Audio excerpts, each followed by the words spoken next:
Hello? Hello? Yes? Yes, may I speak to Mr. Mike Agent X Clark, please? This is Mr. Agent X Clark.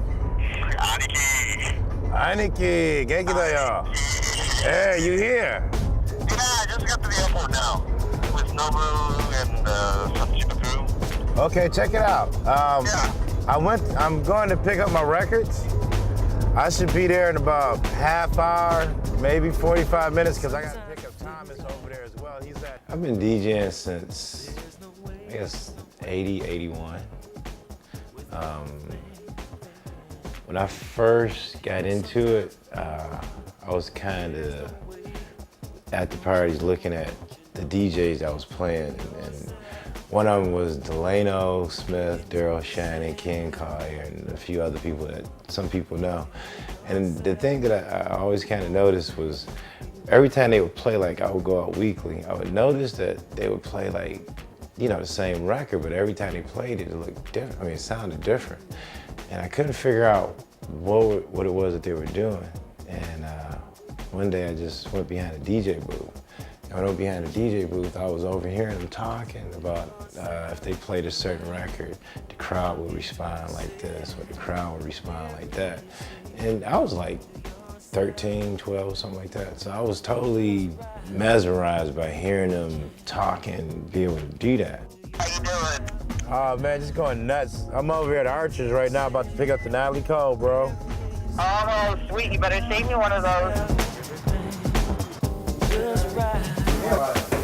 Woo. Straight across? Those 5. Okay, 1, 2, 3, 4, 5. Okay, cool. Let me pop open the trunk. So what you're about to see now is how we load records up. Yeah. See, this is the glam part that most people don't get a chance to see. This is the fun part, the physical exercise. I first got my first turntables from my father and my mom. They bought me my first pair of turntables. Beforehand, I started off with one with a pitch control, one without a pitch control. And, you know, just practice. You know, I would get home from out of school, couldn't wait. You know, as soon as I got out of school, start practicing. And back then, it was before house music and techno. You know, electronic music was out, but it was more kind of like live bands. So blending the records weren't exactly that easy.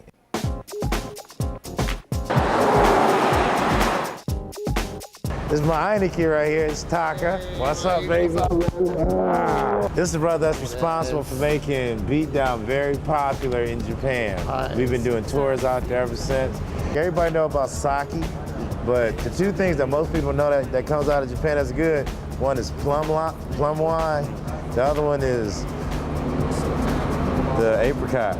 Yeah, apricot. Anzu. Anzu, yeah, anzu. And then we have shochu. Okay. All right. Okay. All right, let's pile up. House music was a freedom outlet for us. When we first started playing music and had the opportunity to make music, house music and techno as well, these were things that we made on our systems. We didn't have the best equipment like, you know, some other people did, but for what we did have, we were able to get that sound out there that we had in our head. The house and techno basically started off as the breaks of disco tracks that we used to play. And it became an extended version of the different things that we would play for our audience on the dance floor.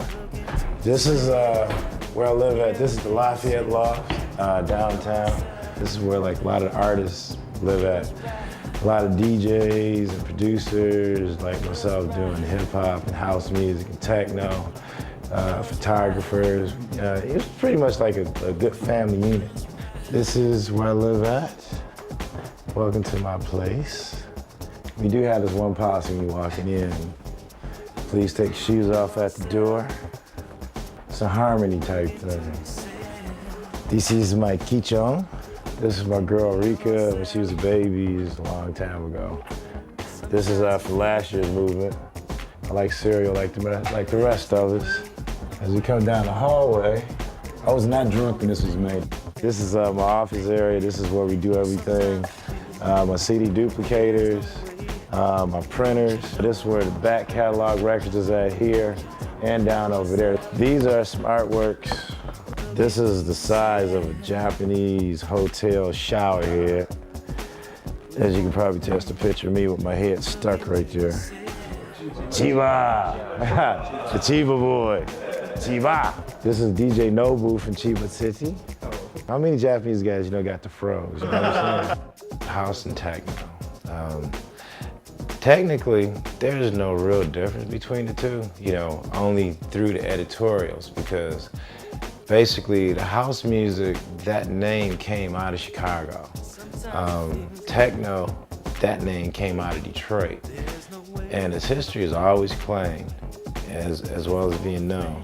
Chicago and Detroit, we pretty much developed our scene together. I'm into martial arts. My nunchucks, Chinese chain whip. In history, this was like a horse cutter used like in the Qing Dynasty, and they used to fight like back in the day. Punching bag. This is the first electronic music festival that we had that came out. This was, you know, a great year for us. They still laugh at me about this. They took this picture right here. Entering La Studio. This is where we make all our jams. I started producing and creating my own music, I would say like around 83, 84. That was a time where in the DJing world, we started going to a whole nother level of creativity, you know, scratching it just came in, doing tricks.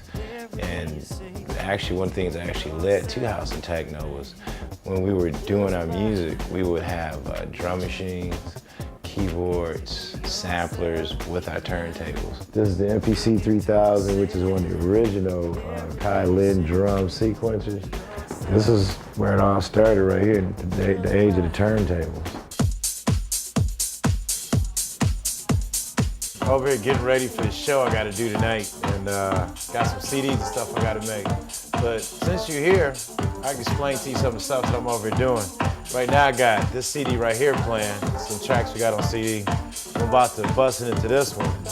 And just so you kind of got an idea how we do the blend, while this right here is playing out through these speakers, I'm gonna listen to this CD player on here through the headphones. I'm gonna cue it up with the pitch control right here. This controls the speed, making it faster, slower.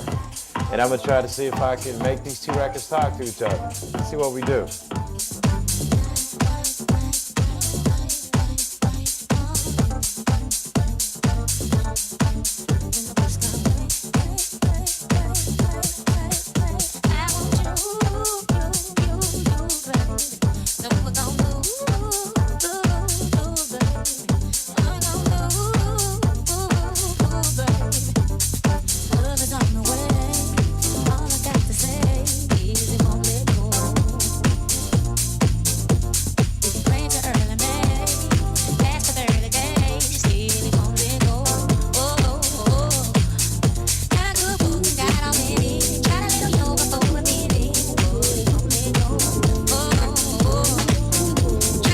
I like to do EQ tricks for the crowd, like drop the bass out. Check it out.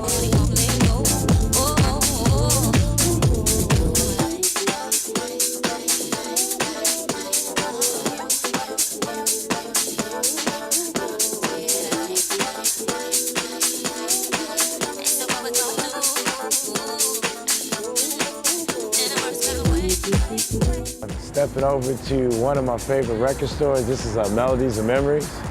I'm about to do a drop off some new records I just got coming out.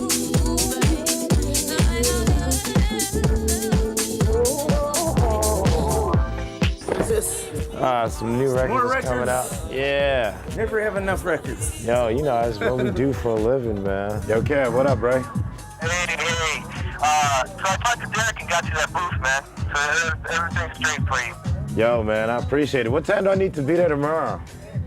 Through music, everyone all over the world, even though we might not be able to speak the same language, if we share the same taste in music, we have so much in common. It's a lot of people that I've met who we had the exact same taste in music. We couldn't speak the same language, but we could relate in so many different ways with almost not even saying anything. See, that's one thing I like about this store. Like, you look over here, house.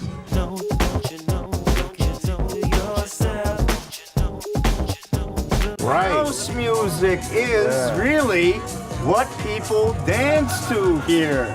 Got a Not lot of techno. vocals coming out of it now.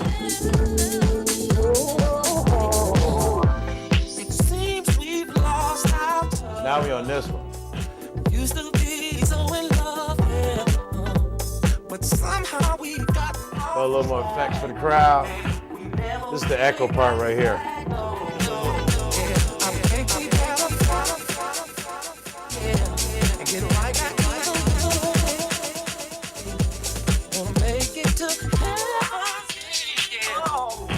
I'm gonna go to this record now.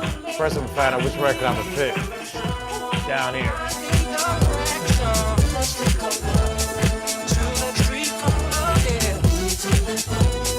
A lot of times we like to say vinyl's played out, but I hate to believe that because that's how we're getting our feeling, our continuity for our records.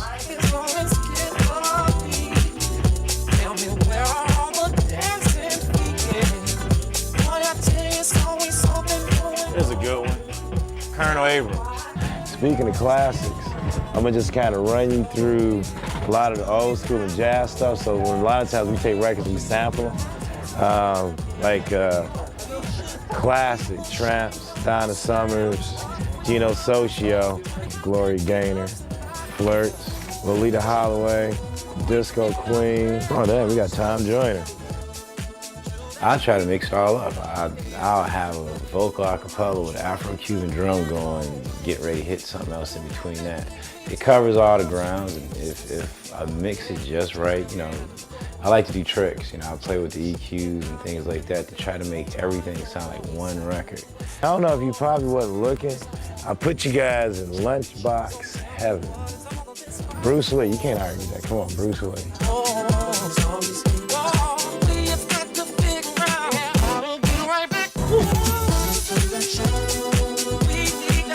Yo, man, looks dark out here, man. We first got in here, it was daytime, man. I'll see you at the party. You know, I have to be ashamed right now because I cannot tell a lie. I don't really practice that much anymore. Back in the 80s, I used to practice in my mother's eyes too much.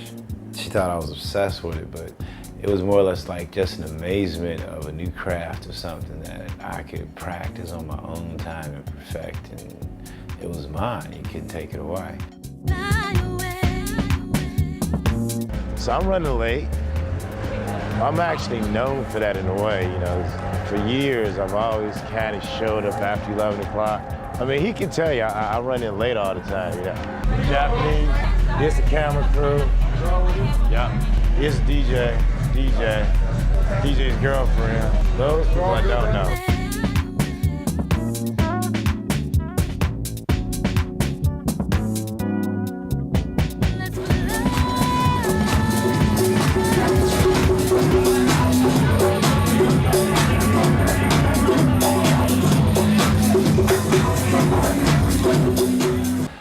In the 90s, I think there was an unjust that took place because all of the parties and all the radio stations that were supporting the dance music, once they had the full audience's attention, they directed them strictly towards R&B, hip hop, and videos.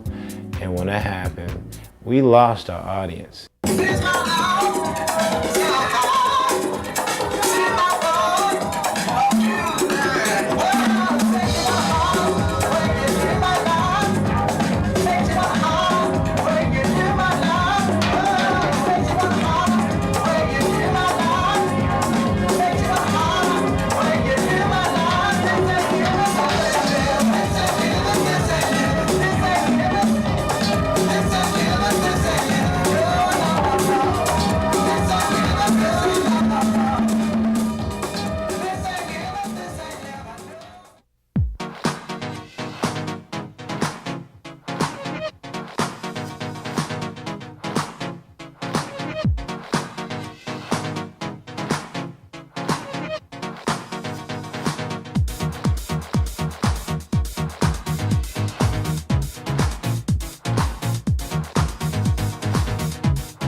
Detroit is like one of the music meccas. I mean, Motown, jazz, hell, even rock and roll.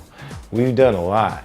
So I don't understand why a lot of people have a hard time trying to picture the year 2000. People in Detroit is making music and doing music, not just techno. But you know, these are the ignorant barriers that we're breaking now. All right, just made it out here over at the festival, last day Monday. As you see, it's like live out here. There's a whole bunch of things going.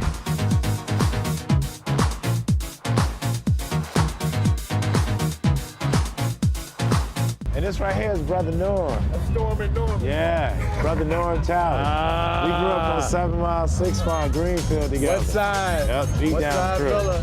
Yeah, we missed some of right. the other cats, but right now we holding down the booth.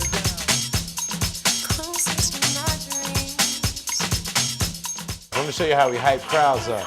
Normally, you might have like a record that's, say, like a classic or something that's very popular, and you want to really bring it out. Sometimes we do what you call a setup, where you play a track that'll lead into it so it gives it its own attention. So, watch this. This is I Love Music, OJ. I'm about to play a beat track behind it.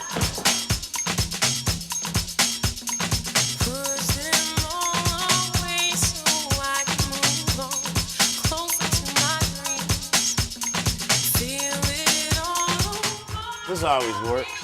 This is one of my favorites. It's called house music.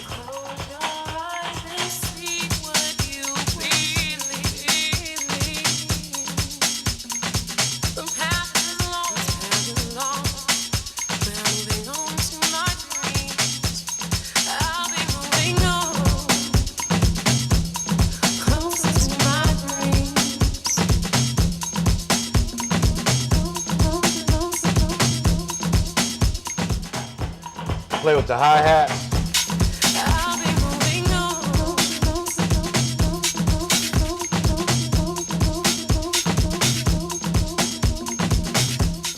Before I was a DJ, I used to dance at the parties. I was a party person myself. So I never left that, because for me, a party and DJing is part of one.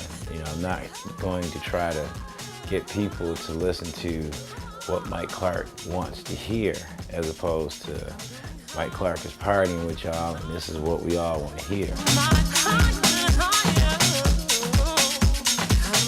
lot of times I like to have 3 records going at once. Let's see if I can do it.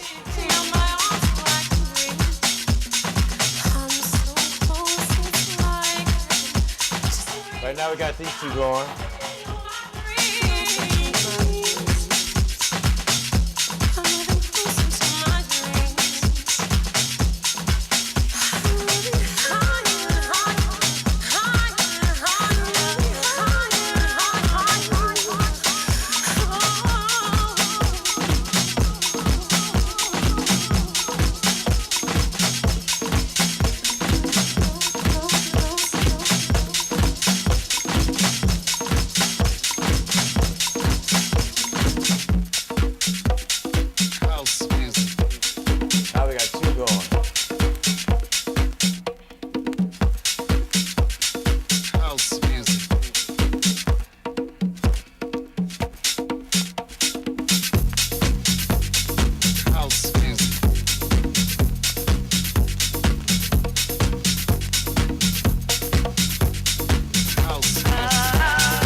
I feel it's my responsibility to at least break artists in and to get people to enjoy new music that they may have never heard before, or at least turn them on to something different. I have to get ready to go.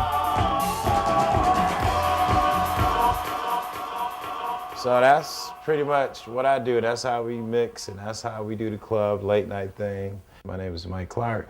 Peace, I'm out.